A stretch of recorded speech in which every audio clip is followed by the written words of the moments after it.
À l'été 1982, l'équipe nationale argentine se rend en Espagne pour la Coupe du Monde en tant que championne en titre. Elle portait en elle une mission historique et une équipe de rêve. Un mélange parfait de vétérans aguerris, vainqueurs de la Coupe du Monde en 1978 et d'une jeune génération ambitieuse menée par le génie Diego Maradona. Avec leur football offensif exaltant, typiquement sud-américain, et une technique individuelle exceptionnelle. Ils visaient non seulement à défendre leur titre, mais aussi à asseoir la domination du football argentin. Cette génération a gravé dans la mémoire des supporters des images de passion, de passes à couper le souffle, et même des larmes de regret. Mais derrière le prestige des maillots rayés blancs et bleus se cachaient des destins uniques, des tournants de vie qu'aucun scénario n'aurait pu prévoir. Plus de 40 ans ont passé, et le temps a laissé son empreinte indélébile sur leurs existences. Certains sont devenus des légendes vivantes, d'autres ont connu les revers du pouvoir, et d'autres encore ont vu leur parcours s'achever, laissant le monde dans un profond désarroi. Revenons sur les vies tumultueuses des plus grandes stars de l'équipe nationale argentine de 1982, une génération dorée dont la vie s'est terminée bien trop tôt, mais qui demeure immortelle. À 27 ans, Mario Kempes incarnait un passé glorieux lors de la Coupe du Monde 1982. Il était El Matador, le héros de la victoire en 1978. Lors de ce tournoi en Espagne, il joua un rôle clé en attaque. Même s'il n'était plus aussi explosif qu'en 1978, ses courses restaient une menace constante, son placement excellent et sa finition brillante. Mario Kempes faisait le lien entre deux générations et était une source d'inspiration pour ses jeunes coéquipiers. Bien que la carrière de Kempes ait connu un ralentissement après ce tournoi, cette période fut épanouissante et paisible. Il quitta Valence et entama une carrière footballistique quelque peu imprévisible, jouant en Espagne et en Autriche, et passant même ses derniers jours en Indonésie. Si Kempes ne remporta plus jamais de titre majeur, il s'attira partout le respect de tous pour son professionnalisme et sa passion débordante pour le football. En dehors des terrains, la vie de Kempes était paisible, à l'opposé de celle de son coéquipier Maradona. Dans les années 2010, il subit une importante opération à cœur ouvert, une épreuve qui bouleversa sa vie et lui fit apprécier la vie encore davantage. Au lieu de se lancer dans la voie stressante du coaching, Kempes renoua avec sa passion pour le commentaire sportif. Sa voix grave et profonde, ainsi que son immense savoir, ont fait de lui l'un des commentateurs de football hispanophones les plus populaires au monde.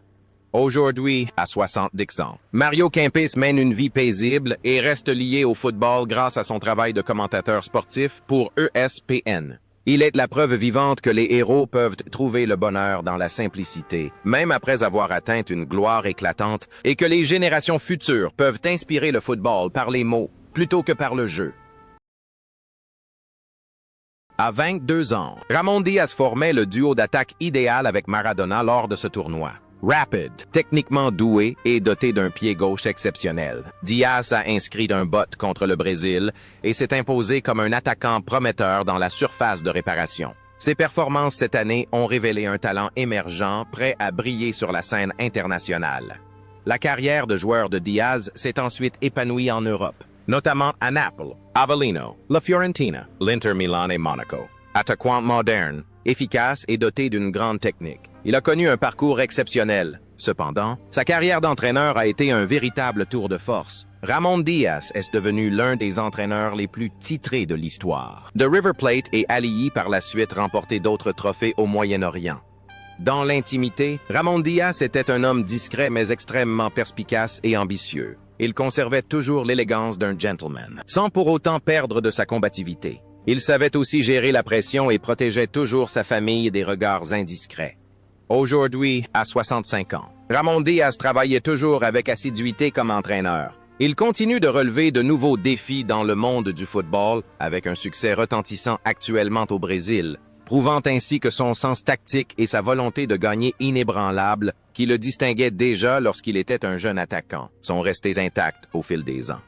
Osvaldo Ossi Ardiles, 29 ans, aborda la Coupe du Monde 1982 avec des sentiments plus contradictoires que jamais pour un joueur argentin.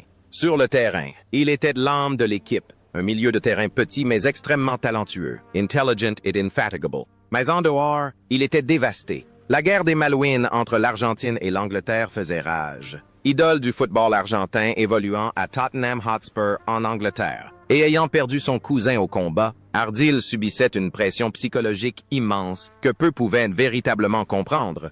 Après le tournoi, les tensions politiques empêchèrent Ardiles de rentrer immédiatement en Angleterre, le contraignant à rejoindre brièvement le PSG. Cependant, son amour pour Tottenham et l'affection des supporters londoniens l'emportèrent. Il revint, continua de briller et devint une légende des Spurs. Après sa carrière de joueur, Ardiles se lance dans une carrière d'entraîneur audacieuse, dirigeant des équipes de l'Angleterre au Japon, en passant par le Mexique. Malgré l'expérience de mort imminente qu'il a vécue, la vie d'Ardil était empreinte d'optimisme. En 2014, il a miraculeusement survécu à un grave accident de voiture aux îles Malouines alors qu'il tournait un documentaire. Toujours souriant et bienveillant, il a œuvré comme un pont culturel entre le football anglais et argentin, transcendant les animosités politiques grâce au langage du sport. Aujourd'hui, à 72 ans, Osvaldo Ardile demeure un ambassadeur mondial de Tottenham Hotspur. Il mène une vie paisible et jouit d'un grand respect dans le nord de Londres et dans son pays natal. Son histoire prouve que le football a le pouvoir de penser même les blessures les plus profondes de l'histoire. Daniel Passarella, alors âgé de 29 ans, était le capitaine incontesté de la défense argentine lors de la Coupe du Monde 1982. Son style de jeu agressif et son excellent jeu de tête faisaient de lui un roc en défense et, grâce à ses puissants coups francs du pied gauche, l'un des rares défenseurs centraux de l'histoire du football à avoir marqué des buts. Sur le terrain espagnol, Passarella s'est révélé un combattant courageux, dirigeant la défense argentine face à certains des meilleurs attaquants du monde. La carrière de Passarella a continué de s'épanouir en Italie après 1982, au sein des clubs de la Fiorentina et de l'Inter Milan, où il s'est imposé comme l'un des meilleurs défenseurs au monde dans les années 1980. Après sa carrière de joueur, il est devenu un entraîneur reconnu, dirigeant les sélections argentines et uruguayennes. Cependant, le tournant le plus tragique de sa carrière est survenu lorsqu'il est devenu président de River Plate. Devenu une figure emblématique, son mandat s'est achevé en catastrophe avec la première relégation de River Plate, qui a gravement nui à sa popularité auprès des supporters. La vie privée de Passarella est un enchevêtrement de souffrances indicibles. Il a vécu le pire drame qu'un père puisse endurer, la perte de son fils, Sébastien, dans un accident de voiture en 1995. Ce chagrin l'a profondément marqué, le rendant plus silencieux et renfermé. Récemment, des rumeurs ont circulé concernant sa santé déclinante et ses pertes de mémoire, suscitant une grande compassion. Aujourd'hui, à 71 ans, Daniel Passarella s'est retiré définitivement du monde du football et coule des jours paisibles en famille. Malgré les polémiques persistantes autour de son rôle d'entraîneur, l'histoire du football mondial le retiendra à jamais comme l'un des plus grands défenseurs centraux. Le seul capitaine à avoir remporté 2 Coupes du Monde avec l'Argentine, même s'il n'a pas joué en 1986. Diego Maradona, alors membre de l'équipe d'Argentine, n'avait que 21 ans et pourtant, il portait sur ses épaules les espoirs de toute une nation. Talent exceptionnel. Il était l'âme du jeu offensif argentin grâce à son pied gauche magique. Bien que sa campagne de la Coupe du Monde 1982 se soit achevée sur une défaite amère face au Brésil suite à un carton rouge, ses dribbles brillants, son contrôle de balle et sa philosophie de jeu avant-gardiste annonçaient au monde entier l'avènement d'un nouveau roi du football. Avec Tedonance, Diego Maradona jouait avec la férocité et l'instinct d'un génie dont le potentiel n'était pas encore pleinement révélé.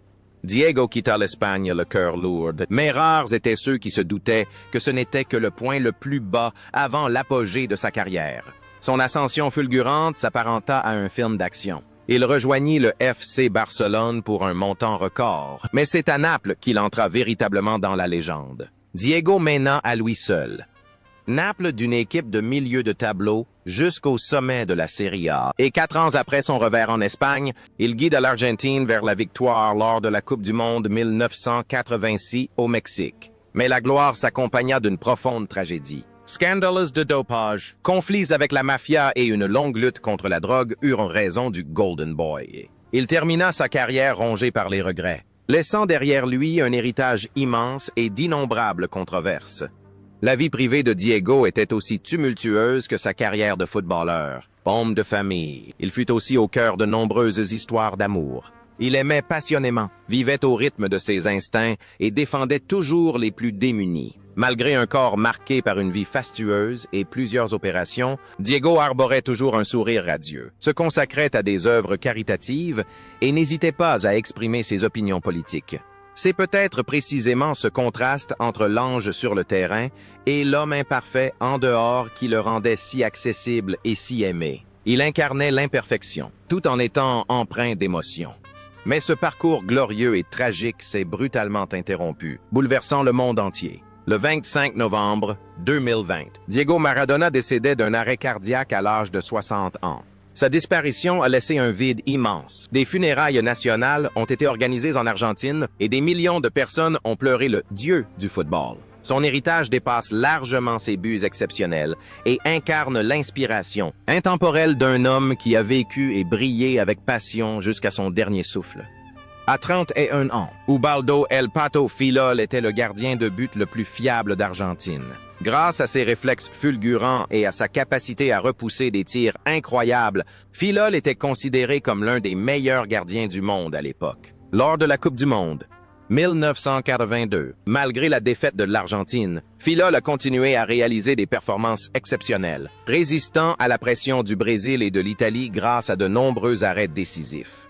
Après son départ d'Espagne, Fillol poursuivit son impressionnante carrière. Il rejoignit l'Atlético Madrid, puis retourna en Amérique du Sud pour jouer à Flamengo et au Racing Club. Fait remarquable, le Canard, son surnom, fit preuve d'une endurance exceptionnelle, jouant au plus haut niveau jusqu'à l'âge de 40 ans. Même dans les dernières années de sa carrière, il ne perdit jamais sa concentration ni sa soif de victoire.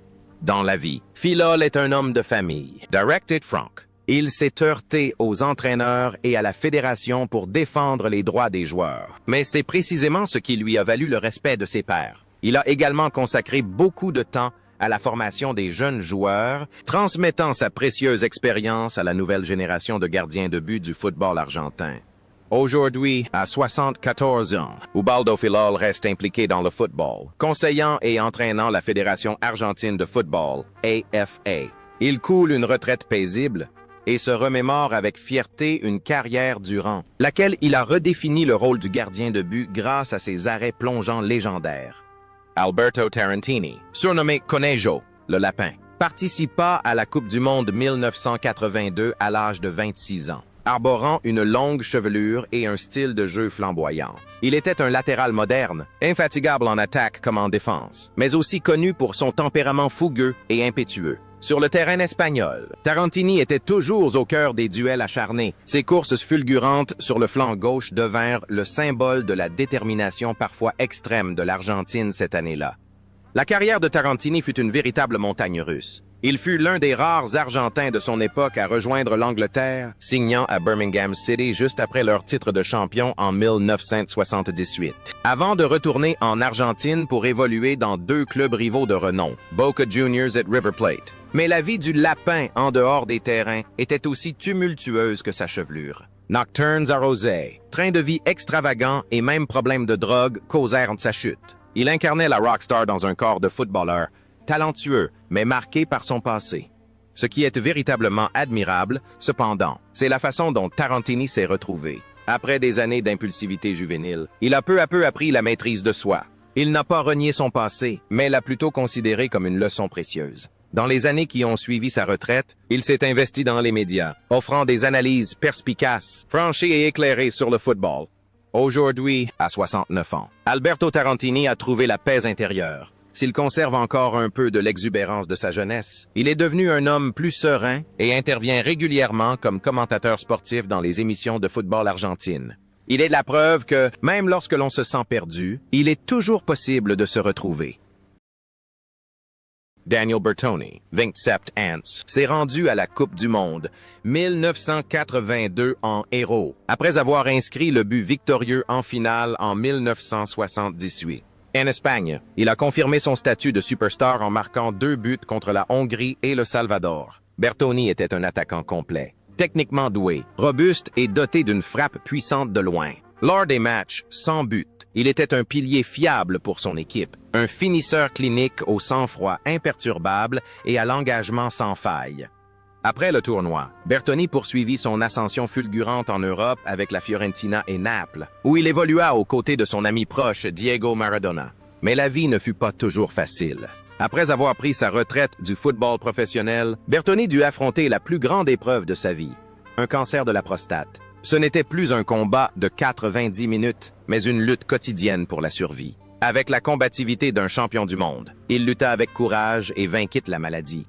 And the whore du football. Bertoni est une figure reconnue du recrutement et de la représentation de joueurs. Doté d'un flair exceptionnel pour les jeunes talents, il travaille toujours avec un dévouement sans faille, se tenant à l'écart des pratiques douteuses de certains agents. Il mène une vie discrète, chérit sa famille et ses amis de longue date, et conserve toute sa dignité. Aujourd'hui, à 69 ans, Daniel Bertoni mène une vie épanouie. Il continue de commenter des matchs de football et partage son histoire de lutte contre la maladie pour inspirer ceux qui traversent des épreuves similaires. Son image est un symbole de volonté inébranlable et de courage, que ce soit sur le terrain ou à l'hôpital. Lors de la Coupe du Monde, 1982, Jorge Valdano, âgé de 26 ans, n'était pas encore un joueur de premier plan. Il jouait discrètement, principalement sur le banc, dans l'ombre des redoutables Kempes et Maradona. Pourtant, même lors de ses quelques apparitions, Valdano affichait un jeu posé, intelligent et réfléchi. Il ne se contentait pas de courir et de tirer, il réfléchissait aussi au jeu. À cette époque, Valdano était comme une note de fond, attendant de s'élever en un hymne héroïque. Ce moment arriva 4 ans plus tard. Valdano était un joueur clé, auteur d'un but lors de la finale de 1986 et partenaire de confiance de Maradona. Après une brillante carrière de joueur au Real Madrid, il se tourna vers l'entraînement et la gestion, contribuant largement à la construction de l'Empire des Galactiques. Mais ce qui rendait Valdan aussi exceptionnel, c'était son intelligence profonde. On le surnommait le philosophe du football, car il savait transformer les événements du terrain en réflexions philosophiques. Il écrivit des livres, donna des conférences et analysa le football sous l'angle de la culture et de la société. La vie de Valdano témoigne d'une résilience extraordinaire. En 2006, il a été victime d'un terrible accident d'hélicoptère au Mexique. L'appareil s'est écrasé et a été entièrement détruit. Mais Valdano a miraculeusement survécu, grièvement blessé. Cette expérience traumatisante ne l'a pas brisé. Au contraire, elle a enrichi sa vision de la vie. Il vit avec la sérénité de celui qui a frôlé la mort, savourer chaque instant et mettre son intelligence au service du monde. Aujourd'hui, à 69 ans, Jorge Valdano demeure l'une des voix les plus respectées du football mondial. Il intervient régulièrement dans les médias en tant qu'analyste perspicace et auteur prolifique. Son parcours nous rappelle que les footballeurs ne sont pas seulement dotés de jambes, mais aussi d'un esprit brillant. Americo, Tolo, Gallego, 27 Ants, était un pilier du milieu de terrain argentin en 1982. Si Ardiles était l'artiste, Gallego était le protecteur. Grâce à son style de jeu intrépide et à son excellent jeu de récupération et de tacle, il a posé les fondations qui ont permis à Maradona et Kempes de briller plus haut sur le terrain. Gallego jouait avec un engagement sans faille et une discipline de fer, un élément indispensable du système tactique de Menotti. Après sa carrière de joueur, Gallego a connu une reconversion spectaculaire, devenant l'un des entraîneurs les plus titrés de l'histoire du football argentin. Il a établi un record sans précédent en remportant le championnat national avec 4 clubs différents: River Plate, Independiente, Newell's Old Boys et Toluca, au Mexique. Son style d'entraîneur était à l'image de son style de jeu. Rigoureux, discipliné, mais d'une redoutable efficacité. Ses joueurs l'appelaient respectueusement le maître, une figure paternelle stricte qui les protégeait toujours des critiques publiques. Gallegos menait une vie privée très discrète. Homme traditionnel. Il dévoilait rarement des détails sur sa famille au public. Malgré son apparence un peu rude et rustique, ses proches savaient qu'il était un homme sensible et honorable. Il passait le plus clair de son temps libre dans sa ferme, savourant le calme de la campagne, loin du tumulte de la ville. Aujourd'hui, à 69 ans, Americo Gallego est à la retraite et profite de sa retraite auprès de ses enfants et petits-enfants. Même s'il n'est plus sur le banc de touche à donner des instructions, son héritage tactique et sa soif de victoire restent de précieux enseignements pour les jeunes générations d'entraîneurs en Amérique du Sud. À seulement 22 ans, Gabriel Calderón était le plus jeune joueur de l'attaque. Bien qu'il ne fût pas titulaire indiscutable, sa vitesse fulgurante et ses dribbles brillants sur l'aile insufflaient toujours une énergie nouvelle au jeu. Il incarnait la jeunesse et l'ambition dévorante de faire ses preuves parmi les stars. Ces apparitions, aussi brèves fussent-elles, attirèrent de l'attention des recruteurs européens. Après la Coupe du Monde 1982, Calderón connut une brillante carrière en France. D'abord au PSG, avant le boom pétrolier, puis au Real Betis en Espagne. Il fut l'un des joueurs argentins les plus populaires à Paris dans les années 1980. Après sa carrière de joueur, Calderón se consacre pleinement au football. Il passa une grande partie de sa carrière d'entraîneur au Moyen-Orient, dirigeant des équipes comme l'Arabie Saoudite, Bahreïn et Oman. Il ne se contenta pas d'enseigner le football, mais contribua également à l'essor d'une culture footballistique professionnelle dans ces pays. Dans la vie, Calderón est connu pour être un homme poli, polyglotte et généreux. Ambassadeur de la FIFA et de l'UNICEF, il s'investit dans de nombreux projets de football au sein de sa communauté. Il est convaincu que le football est un langage universel capable de transcender les clivages religieux et ethniques. Aujourd'hui, à 64 ans, Gabriel Calderón travaille toujours sans relâche comme instructeur et conseiller technique pour la FIFA. Il parcourt le monde pour former des entraîneurs et transmettre sa précieuse expérience de joueur à la nouvelle génération. Une vie de voyage, guidée par sa passion pour le football.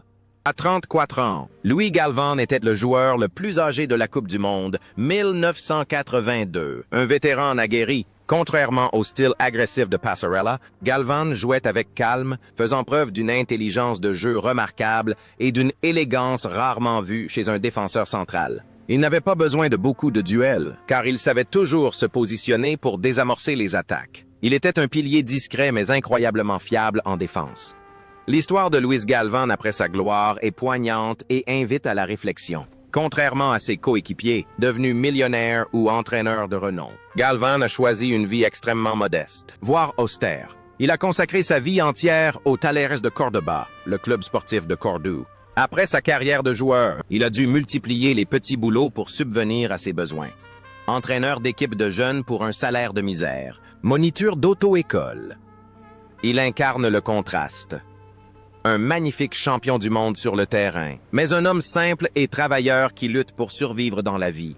Mais Galván ne se plaignit jamais. Il vécut avec un grand respect de lui-même et une humilité absolue. Même dans les moments difficiles, il refusa de vendre ses précieux souvenirs. L'honneur et le souvenir avaient une valeur inestimable à ses yeux. La grandeur de son caractère incita les supporters de Cordoue à le vénérer comme un saint vivant. Aujourd'hui, à 76 ans, Luis Galván coule des jours paisibles dans sa ville natale. Il reste engagé auprès des jeunes de Talleres, où un monument a été érigé en son honneur. Son histoire est un rappel à la fois doux et profond. La gloire peut s'estomper, l'argent peut manquer, mais la dignité humaine demeure.